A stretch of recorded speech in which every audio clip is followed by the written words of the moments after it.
inside cabinets quick, offices, and we did a little mock-up showroom space here just to kind of show a few things.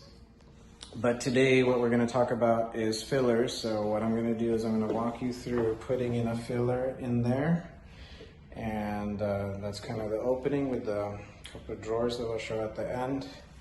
The tools you're going to need to put in a filler are essentially a couple of dowels, a couple of screws, a pre-drill bit, and a screwdriver tip. So some of you call in to ask how the filler works because you have a couple of pieces.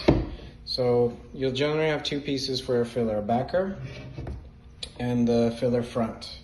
And the filler front will generally have a locator mark to tell you that is the top of the filler. The backer will just be a backer for the filler to go to, and these dowel holes are meant to align so that when you put the filler together, it will align the filler.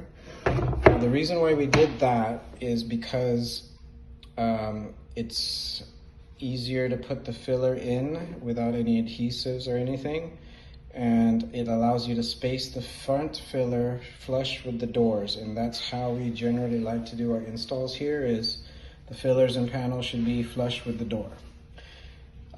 So I'll get to showing you how to install this and then put this in front, and we'll talk about why the holes are offset, because you generally will have a little bit extra material to field cut to fit, and the same thing on the front filler.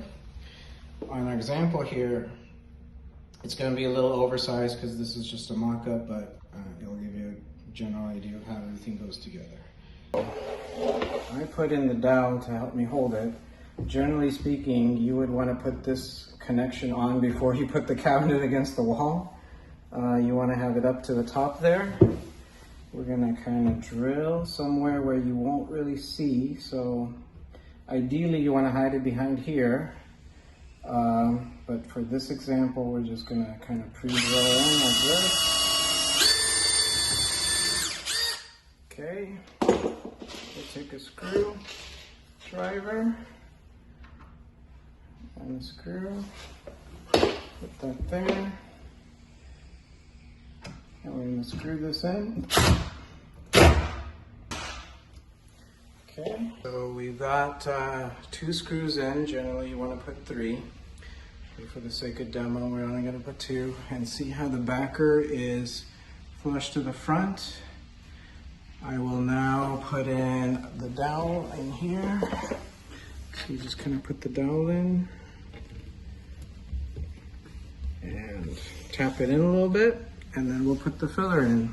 Show you how that goes in. So before I put it in final, I actually had to get a hammer and tap this in a little bit so it was fully set in. So we're just going to tap it in. And you'd really want to put this in before you install the cabinet, so some of this stuff is already kind of handled. Switch the frame a little bit, and that's what it looks like. This top portion is actually supposed to be up. This top portion is actually supposed to be up flush, and the filler technically should be matching the top door reveal. But we're not going to show that in this video. I'm going to put in the bottom drawer here and show how it should be put flush with the door. So normally an installer would use some double-sided 3M tape and some mastic here to stick the filler on, so there's no nails or any fasteners showing. The dowels actually resolve the issue of adhesive and glue. So what we're going to do is kind of line the dowels, take a little sacrificial block here, and kind of tap. Same thing on the bottom, tap it in. And what you want to do is you want to tap it till it's flush with the door front.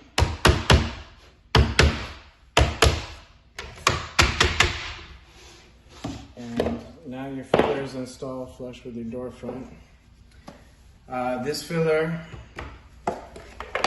is it's installed a little high because this reveal was supposed to be up here. But for the sake of demo, we're gonna pretend I got it right. And that's basically what it should look like once you're done. And maybe in the future I'll make a new video with it perfectly done, but that's kind of just how it goes for fillers. Hope that helps, and we'll see you in the next video.